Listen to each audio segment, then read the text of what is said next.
Hey everyone, I'm Tassenix. Welcome to another mod guide video. This time we're digging into Baylan Skoll. This is the new leader of the Mercenary faction. He is the pinnacle leader. There are other Mercenary leaders, but none like him. He has 3 Grand Arena Omicrons. He is a force to be reckoned with, a destroyer on offense, formidable on defense because he commands something from the top of your roster to deal with it all, let alone deal with cleanly. But before we get into anything specific, let's go ahead and talk about the TLDR for Baylan Skoll. His set types should be speed and defense. The arrow should be speed or a very fast protection. We are committing to putting him in a speed set, so the point is to be very fast, cycle through those abilities as quickly as possible. And so if you want to go with the protection primary route, I'm talking fast, like 29 plus. I really wouldn't go too much slower. You're sacrificing speed when we're trying to go for speed. Circle, triangle, cross, all protection primary, ideally. If you were really hard strapped for a little bit and you had to go with health, it's okay, but I think this guy benefits more from going into protection. Turn order. He should be, in terms of modded speed, number 1. You often will run Hondo Onaka with this team in 5 versus 5, and he has turn meter gain at the start of battle. He might end up actually going first, but in terms of modded speed, Baylan should safely be first. Stat priority should be, no surprise, speed over defense, over protection, over health. So yeah, make him crazy fast, stack up defense and bulk on him, and let him do the job of being the team's tank. Okay, first up, his leadership. It's all inevitable. At the start of battle, Baylan Skoll gains 30% offense, and all mercenary allies gain 20% tenacity, and 1 stack of Soldier of Fortune for each active mercenary ally. Then mercenary allies double their current stacks of Soldier of Fortune. By the way, this is a really long ability, so settle in. Also, you might think, oh wow, he gains 30% offense at the start of battle. Maybe I should put him in an offense set. I had this idea when the character first came out. A couple of us higher end players did. We tested it. The damage was very unimpressive. So I don't think leaning into this offense, at least right now at the time of this recording, there isn't enough offensive synergy through other characters to make that effort worth it, in my opinion. Okay, so moving on. Whenever a mercenary ally gains a stack of ransom, all mercenary allies gain 1% defense, stacking until the end of the encounter, and recover 5% health and protection. So this is whenever they gain a stack of ransom, so that means per stack. That effect will pop off, alright? That's a carve out specifically for Hondo Onaka being on this team. You don't have to put him here, but you get that specific benefit if you do. Whenever a mercenary ally has health steal up, they gain 25% critical damage and protection up 50% until health steal up expires. Whenever a mercenary ally is dazed or stunned, they dispel it and all mercenary allies recover 25% health and protection. One of the counters that has emerged to this team is using SLKR because his stab on Baylan still stuns. Baylan doesn't say that he's immune to stun, it's that he'll dispel it. Well, you can't dispel Slacker's stun, so something like that will work on him, but otherwise stunning this team is kind of bad news. Okay, next up. If there are no enemy galactic legends, whenever a mercenary ally is inflicted with fear. So just this whole next section is going to say terrible things happen to you if you do fear to Baylan or any of his friends, unless you have a galactic legend with the team. So if you wanted to do something that's involving using fear, you need only bring a galactic legend to cancel this whole section out, this next section.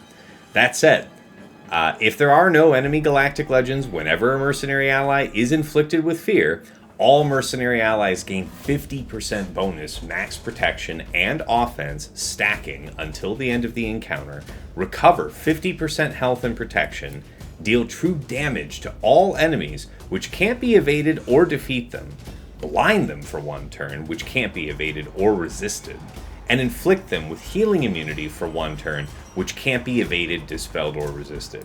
So seriously, outside of having a galactic legend on your team fighting this, do not do anything fear related to Baylan and friends. Whenever a mercenary ally assists or attacks out of turn, they gain 2 stacks of Soldier of Fortune. the first time each other mercenary ally falls below 50% health, Baylan Skoll taunts for 2 turns, which can't be dispelled or prevented. So even if he had buff immunity on him or fracture or something, that taunt is just going to happen. That's awesome.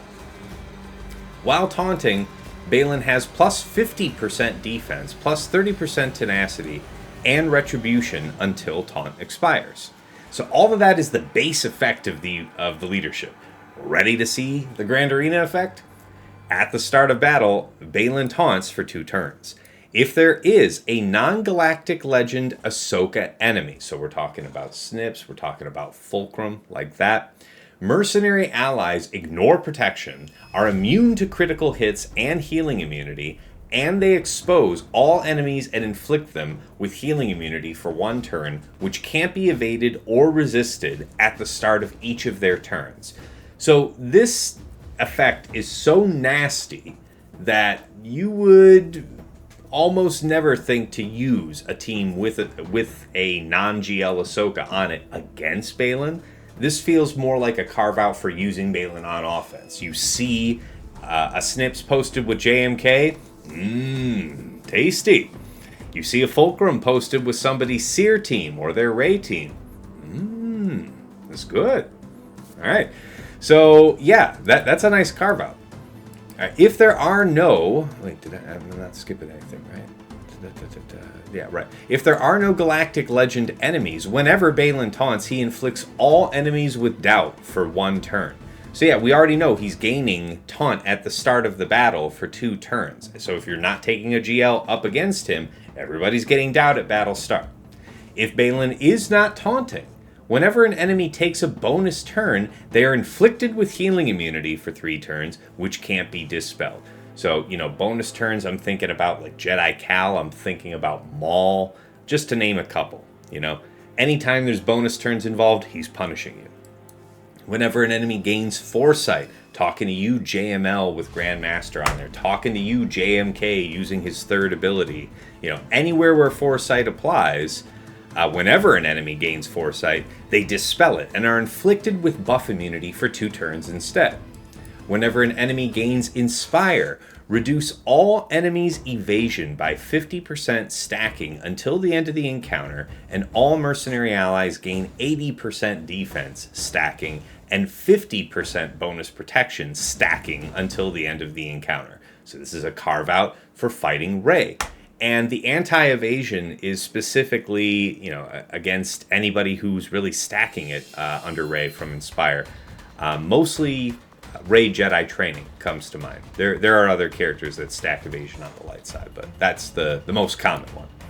All right, and last but not least, real casually, defeated enemies can't be revived, and mercenary allies can't be instantly defeated. No snipes, no cat executes, no nihilus annihilates. None of that stuff. Okay, now that we finished the leadership, his first unique, Master and Apprentice. If Shin Hati is an ally at the start of battle, Baylan gains 5 stacks of Soldier of Fortune. If Marok is an ally at the start of battle, Baylan gains another 5 stacks of Soldier of Fortune. While Baylan is active, he, Marok, and Shin gain 10% critical avoidance and 20% evasion, which is super rare to have evasion handed out in the kit these days. Whenever an enemy evades Baylan's attack, he gains 2% offense, stacking for the rest of the encounter. At the start of his turn, Baylan recovers 3% health and protection, and he gains the following effects depending on his stacks of Soldier of Fortune. At 45 plus stacks, while Baylan is taunting, he reflects 45% of the damage dealt to him. This damage can't defeat enemies. At 50 plus stacks, whenever Baylan attacks an enemy inflicted with Purge, he also exposes them for 1 turn. And at 55 plus stacks, whenever Baylan stuns an enemy, he reduces their speed by 10, stacking max 100 until the end of battle. This is all the base effect in this unique. While in Grand Arenas, with the Omicron, at the start of his turn, Baylan gains the following additional effects depending on how many stacks of Soldier of Fortune he has. At 45 plus stacks, whenever Baylan is damaged while taunting, he grants a random other mercenary ally speed up for 1 turn if they didn't already have it. At 50 plus stacks, whenever Baylan attacks an enemy inflicted with Purge, he reduces their tenacity by 20%, stacking, max of 100, until the end of battle. At 55 plus stacks, whenever Baylan stuns an enemy, he also increases their cooldowns by 1. So we'll keep that in mind because he does have a stun that we'll see in a moment. Alright, and then of course his second unique, Soldier of Fortune for Baylan Skoll. At the start of battle, Baylan Skoll gains 1 stack of Soldier of Fortune for each relic amplifier he has, so there's an incentive for you to take him all the way up to 9. Whenever Baylan Skoll taunts, a random mercenary ally gains 1 stack of Soldier of Fortune. And if Baylan has more than 3 stacks, he loses 3 stacks of Soldier of Fortune. Whenever Baylan is damaged while taunting, he gains 1 stack of Soldier of Fortune. At the start of their turn, all mercenary allies gain 5% health steal, stacking, and 2% defense, stacking, for each stack of Soldier of Fortune they have until the start of their next turn. Lots of stacking mechanics, a couple different ways to stack defense that we've already just seen, yeah? Okay, let's talk about his basic. That was a mistake. Deal physical damage to target enemy. If it is Baylan Skoll's turn, he recovers 5% health and protection, and all mercenary allies gain 5% turn meter, and tenacity up for 1 turn. Otherwise, this attack deals 30% less damage, and he taunts for 1 turn. So again, this ability is saying if it's Baylan Skoll's turn, you get the health recovery, tenacity up, and allies gain turn meter. But if it is not his turn, if he's being called to assist, this attack deals 30% less damage, and he taunts. So it's not only being called to assist, that'll be all of his retributions. Okay. Alright, his first special, One Must Destroy. Dispel all debuffs on all mercenary allies and deal physical damage to target enemy 3 times. Stagger them, and inflict defense down and offense down for 2 turns. Baylan Skoll taunts for 2 turns, and all mercenary allies gain offense up and potency up for 2 turns. Alright, my favorite thing about this is the AoE dispel for allies. All these other effects that are happening to the specific target, it's nice. It'll help you focus down your priority target, but this AoE dispel is easily my favorite thing about this for your guys. Alright, second special, Power, such as you've never dreamed. Deal physical damage to all enemies, dispel all buffs on them, and stun them for 1 turn. Enemies who resist this stun lose 50% turn meter instead, which can't be evaded or resisted. Whenever this ability is used, Baylan gains 5% tenacity, and if he has more than 40 stacks of Soldier of Fortune, super easy to do, all mercenary allies gain 20% offense, stacking for the rest of battle. These effects persist through defeat. That is the base effect. With the GAC Omicron applied, enemies who resist stun from this ability lose 100% turn meter instead of 50%, which can't be evaded or resisted. Inflict armor shred on all enemies until the end of battle. Whenever this ability is used, all mercenary allies gain 10 speed, stacking maximum of 100 until the end of battle. This effect persists through defeat. Alright, so even if you kill him, this is staying on the board. An amazing skill. AoE stun, turn meter removal, and, heaven help you should you actually resist that turn meter removal, because the stun. You resist the stun. If you resist the stun, you're not resisting the turn meter removal. So you can have a bad time or a worse time. That's up to you. That said, let's go ahead and talk about team comps and turn order. All the characters shown on this screen are shown in what I think is the best modded speed order. So this is not considering turn meter gain effects at battle start.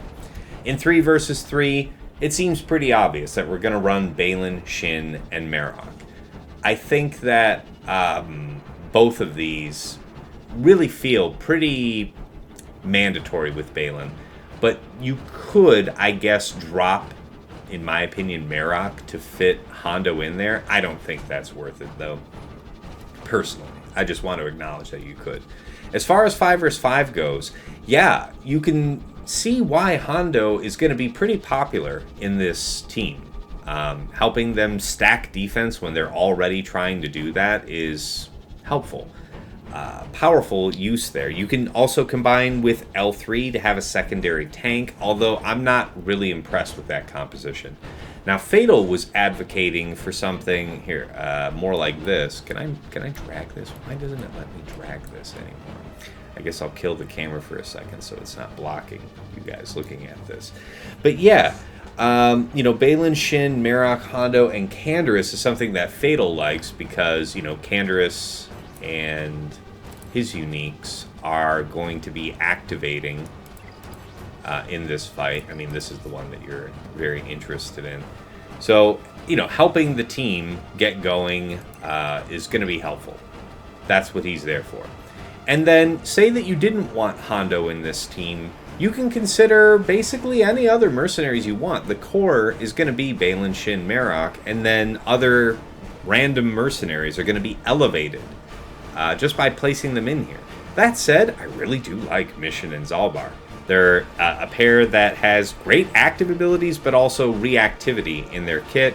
It's not a terrible idea. A second tank to support Baylan could occasionally be helpful. Another source of armor shred. It can be useful. So, you know, don't let these be the only options you consider. Take a look at the Mercenary faction tag and think about who you might combine. Right now, there is a Dengar Kron with Dengar. I'm not including it in this video because it really is kind of a flash in the pan. And also, it's mutually exclusive with the Baylan Skoll bespoke Datacron that's available right now. If you have that, you should be using that with this team for the most part. There are some, you know, crazy folks out there that will put in a different Kron and then use their superpowered bespoke Baylan Kron on a different team just because the stats are outrageous. I've seen all kinds of weird stuff like that. But yeah, that's the essence here. All right, as far as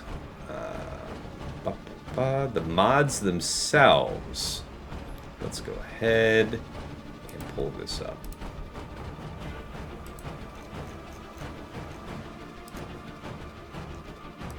All right, so I've checked out other top players, and they're pretty similar in build to this. Some of the amounts of the stats will vary, but essentially we're going for the same build. So I myself am running a speed primary arrow. I do have some decently fast protection primary arrows, but I'm talking like 26, 27. And I just don't want to give up a bunch of speed. Like this, being under 360 in a full speed set is acceptable up here. It's something that I wouldn't really want to do if you know, if I had something better, I would, kind of a thing. That said, you don't need to be this fast. You can be perfectly serviceable in the best that you can afford to give here, all right? Just making him take the most turns that he can is the idea. Protection primaries elsewhere. 356 speed for me, you know, just over 100,000 health, 182,000 protection. Smidge of potency added, just over 67%. Incidental amount of tenacity, we're just about 90%. And then armor, I did make a dedicated effort to stack a bunch of defense. So we're at 78% armor before any of those multipliers start kicking in. All right. And that's kind of it. So you can see that the stats here, I'm just stacking as much protection, defense, and health as I could find. I went full on defense. And like I told you guys, even though there is 30% offense gain for Baylan himself at Battlestar, and then they can ramp offense besides, let the ramping stack the offense. Give this guy tank stuff so he can tank, and then let the ramping just make an unmanageable number of, total of offense on him over the course of the fight. Don't worry about it. Let it handle itself. Okay, last but not least, applications. First up on offense, this guy is clobbering, folks. 5 vs 5, you know, we're seeing the likes of JMK, Leia, Malgus, I guess, but that's a lesser team compared. Great Mothers, with the current, Great Mothers Kron that is about to expire. But this is a monster of a team. Yeah, you got the AoE Dispel here with Kira. Yeah, Kira's not a bad choice either to consider as an ally. I have seen that. It's not a terrible choice at all. But yeah, okay, here we go. Galactic Legend Ray, Saw with Omicrons, you know, got Luthen on there, all that kind of thing. So a handful of GLs are just getting clobbered straight out the gate, and you could understand why. Yeah, if you have protection up, if you have foresight, you're just going to be eating it passively from just all of those passive effects baked into Baylan. So this is what I mean. He is just a cudgel here on offense, and you're looking at great banners for a lot of these fights. Okay, now on defense in 5 versus 5, I took the liberty of sorting out, you know, Division 1 of Kyber 1 just to show what at the top of the game, how narrow can it get for fighting him. And I am also including the current bespoke Datacron for Baylan as well. So you're seeing, you know, in 5 versus 5, 2/3 chance of victory, thereabouts, using Reva. Some folks are brave in hazarding Gungans. When it's successful, it's pulling off like a 65. That's pretty impressive. There you have it with Slacker. That's the one that I'm usually running in 5 versus 5, at least as of late. The banners are poor, but the win rate is high. And at least where I'm playing most of the time, a lot of battles are getting decided by less than a drop worth of banners, less than 20 banners. So that's kind of the idea there. All right, yes, Bane. I've seen a variety of Banes able to do it. You know, the win rates are kind of suspect, but the battle counts are also low. But you're seeing the point, though. There's not a lot that's dealing with this team cleanly that's not very high-end on your Grand Arena roster. So, important to keep that in mind. Okay, in 3 versus 3, what are you taking up against Baylan? What does it cost to clear Baylan? Reva is much more effective, much more reliable in 3s, at least with the current Inquisitorius Datacron. And we'll see what the future looks like. You figure that once the Bespoke Cron is gone for Baylan, I think Inquisitors will probably be an easier matchup. But yeah, total of 57 banners available in 3 versus 3, so 54 is not bad at all. 85% win rate, not perfect, but it's not costing you Slacker, which is 100% win rate, but 53 banners, so make a choice. Gungans are not great here. Would not recommend it in 3 versus 3. It doesn't look great. Bane looks strong. Seer Malicos Starkiller. Of course, there is an amazing Starkiller Cron available right now, so I'm not at all surprised to see this concentration of power take it out for 55. You've got people using Jabba, Lord Vader for very poor banners, but still high reliability. And then you start heading out into the weeds. Okay, yep, JMK will do it. Rey will do it. BKM will do it for very poor banners, apparently. Rarely seen, though, so not a lot of data there. Likewise, Sith Eternal and Bane concentrated can get a 58 together, man. It is rough business. That's only one battle. So you see what I'm saying? This guy is a force. You know, he has some teams that can move through him pretty cleanly, but still, pretty big asks. So, okay, this about wraps up Baylan himself. I'm going to go ahead and dig into Shin and Marok in the future videos. Let me know what you want to see for future factions, for future content in this series on mod guides. But yeah, it's good to kick off the rust and make these again. Hopefully you've enjoyed this. If you have, please give a like and consider subscribing to the channel so that you can be notified when more comes out. Until next time, it's been real. It's been awesome. It's been real awesome. Take care.